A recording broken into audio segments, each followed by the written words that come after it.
پاک چین اقتصادی، تجارتی اور تکنیکی روابط کو مزید مضبوط بنایا جائے گا۔ وزیراعظم شہباز شریف کا عزم۔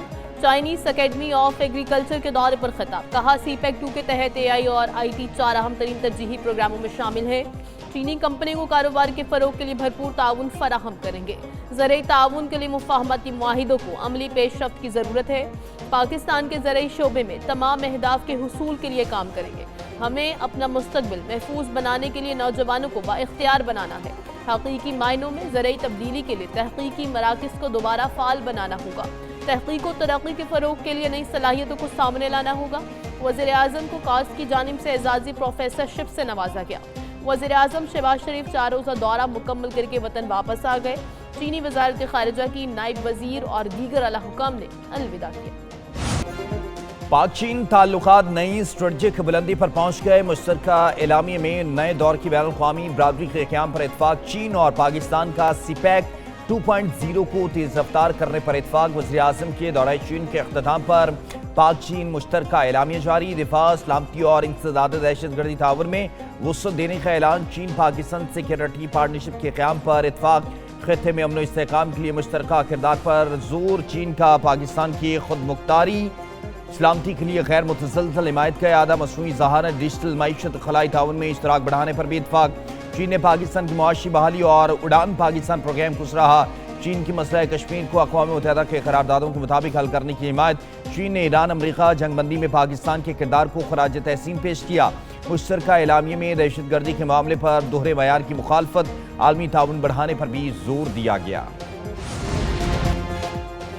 پاکستان کے ثالثی کردار کی عالمی سطح پر پذیرائی۔ امریکہ ایران کشیدگی کے دوران پاکستان قابل اعتماد ثالث کے طور پر سامنے آیا۔ پی آر ٹی کی رپورٹ کے مطابق علاقائی قوتوں کے برعکس پاکستان نے خاموش، منظم اور مؤثر سفارتکاری کا راستہ اپنایا۔ فیلڈ مارشل عاصم منیر کے ثالثی اور سفارتی کردار نے پاکستان کی علاقائی اہمیت کو نئی تقویت دی۔ پاکستان کا کردار مشرق وسطیٰ کی بدلتی سیاست میں سفارتی طور پر نمایاں۔ جغرافیہ، عسکری و انٹیلیجنس ساخت اور امریکہ اور ایران سے روابط نے پاکستان کو منفرد سفارتی حیثیت دی۔ پاکستان کی عسکری قیادت، اقتصادی راہداری، علاقائی روابط اور سفارتکاری کے ضامن کے طور پر ابھری۔ پاک بھارت کشیدگی کے بعد فیلڈ مارشل عاصم منیر کی عسکری اور سفارتی ساکھ مزید مضبوط ہوئی۔ پاک سعودی دفاعی معاہدے نے پاکستان کی علاقائی ساکھ کو مضبوط کیا۔ پاکستان کی قسمت کا ستارہ روشن۔ بلومبرگ رپورٹ کے مطابق پاکستان کو ابھرتی سفارتی اور معاشی طاقت تسلیم کیا جا رہا ہے۔ عالمی سرمایہ کاروں کی دلچسپی میں نمایاں اضافہ دیکھنے میں آیا ہے۔ مشکل علاقائی اور معاشی چیلنجز کے باوجود پاکستان عالمی مالیاتی منڈیوں کا اعتماد حاصل کرنے میں کامیاب رہا۔ پاکستانی معیشت میں استحکام برقرار ہے۔ روپیہ 280 روپے فی ڈالر کے قریب مستحکم رہا۔ KSE100 انڈیکس میں سال بھر صرف 1.3% معمولی کمی ریکارڈ کی گئی۔ پاکستان کی معاشی مضبوطی میں IMF پروگرام، خلیجی سفارتکاری، سعودی عرب اور چین کی مالی معاونت نے اہم کردار ادا کیا۔ امریکہ کی امن مذاکرات پر بمباری۔ ایران کے جنوبی علاقوں میں فضائی حملے۔ ترجمان سینٹکام کے مطابق میزائل لانچنگ تنصیبات کو نشانہ بنایا گیا۔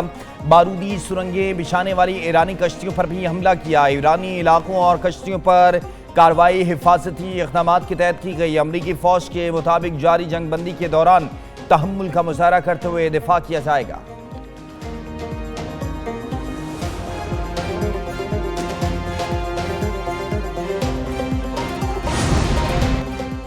پاسداران انقلاب نے امریکی ڈرون کو روند ڈالا۔ MQ-9 ڈرون مار گرانے کا دعویٰ۔ کہا ایرانی فضائی حدود میں امریکی F-35 جنگی طیارے اور RQ-4 ڈرون پر بھی فائر کی گئی۔ امریکی F-35 طیارہ اور ڈرون واپس بھاگنے پر مجبور ہو گئے۔ جنگ بندی کی خلاف ورزی کی صورت میں بھرپور رد عمل کا حق حاصل ہے۔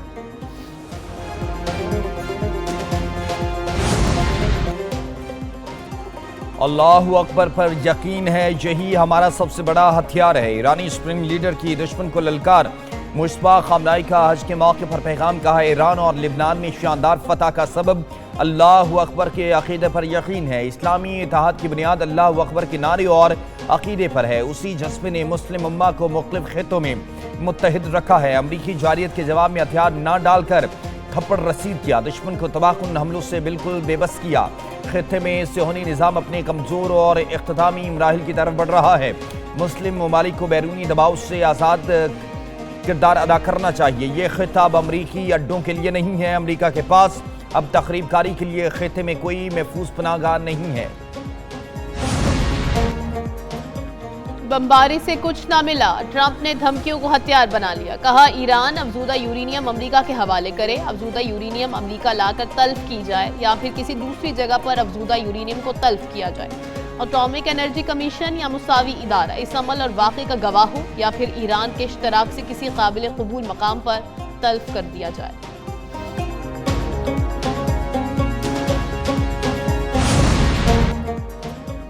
ایران کا ٹرمپ کے مطالبے پر منہ توڑ جواب۔ گھانا میں ایرانی سفارتخانے نے بیان میں کہا کہ افزودہ یورینیم گھر میں ہے اور گھر میں رہے گا۔ کینیا میں قائم ایرانی سفارتخانے نے بھی ایکس پر بیان جاری کرتے ہوئے لکھا، ٹرمپ اب تک نیوکلیر ڈسٹ تصور کے وہم میں مبتلا ہے۔ ٹرمپ نے جب پچھلی بار اصفہان سے نیوکلیر ڈسٹ نکالنے کی کوشش کی تھی تو اپنے 10 سے 12 فوجی طیارے گنوائے تھے جن کی مالیت سینکڑوں ملین ڈالر تھی۔ بھارتی شہر حیدرآباد میں ایرانی قونصل خانے نے کہا کہ اگر ایران نے یورینیم امریکہ کو دینا ہوتا تو جنگ سے بہت پہلے ایسا کر چکا ہوتا۔ امریکہ جنگ کے ذریعے یہ حاصل کر سکتا تو کب کا حاصل کر چکا ہوتا۔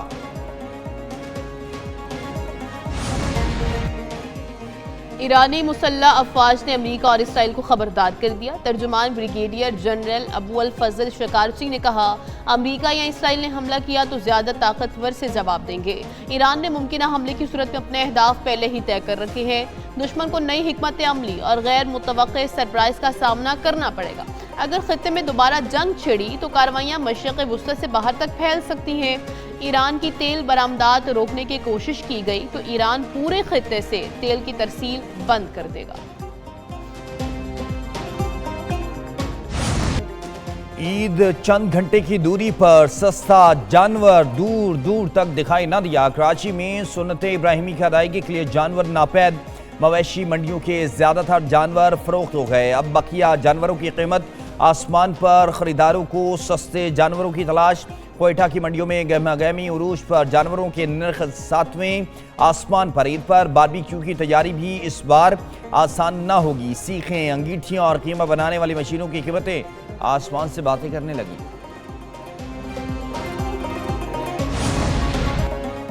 جانور کی خریداری سے جیب خالی، سجاوٹی سامان خریدنا مشکل۔ مہنگائی کے باعث شہریوں کی سجاوٹی سامان کی خریداری میں عدم دلچسپی۔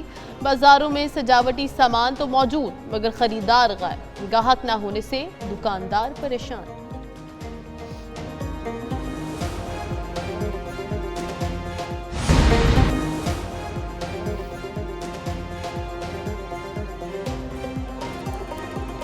صدر معاہدہ چاہتے ہیں لیکن اچھا معاہدہ ہی قبول کیا جائے گا۔ امریکی وزیر خارجہ مارکو روبیو کا دو ٹوک پیغام۔ بیان میں کہا، ایران امریکہ مذاکرات میں ابتدائی معاہدے پر بات چیت جاری ہے، دیکھنا ہوگا کہ کوئی پیش رفت ہو سکتی ہے یا نہیں۔ دستاویزات کے متن میں استعمال ہونے والے الفاظ اور اصطلاحات کی درستگی میں چند دن لگیں گے۔ ابتدائی دستاویز کے اہم نکات پر بات چیت ہو رہی ہے۔ معاہدے کو حتمی شکل دینے میں مزید چند روز لگ سکتے ہیں۔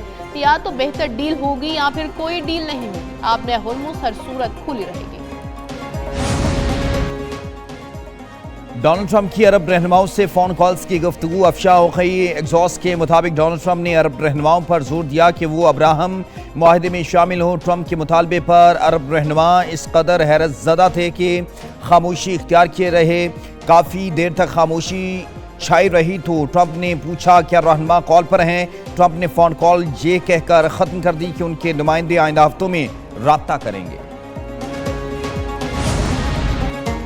امریکہ اور روس میں ہیلو ہائی۔ روسی وزارت خارجہ سرگئی لاروف اور امریکی وزیر خارجہ مارکو روبیو کا ٹیلی فونک رابطہ۔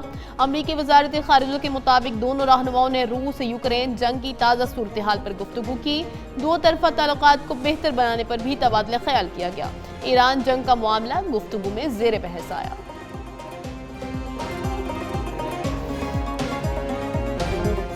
عید الاضحیٰ کی تعطیلات کے دوران شدید ہیٹ ویو کا خدشہ۔ پی ڈی ایم پنجاب نے الرٹ جاری کر دیا۔ بیشتر اضلاع میں درجہ حرارت معمول سے 4 سے 7 ڈگری تک زیادہ رہنے کی توقع۔ لاہور، راولپنڈی، گوجرانوالہ اور دیگر اضلاع میں درجہ حرارت 42 ڈگری تک جا سکتا ہے۔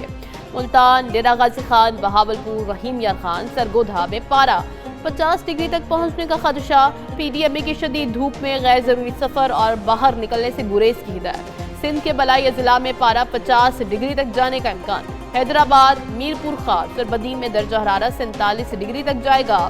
شدید گرمی کا سلسلہ 31 مئی تک جاری رہے گا۔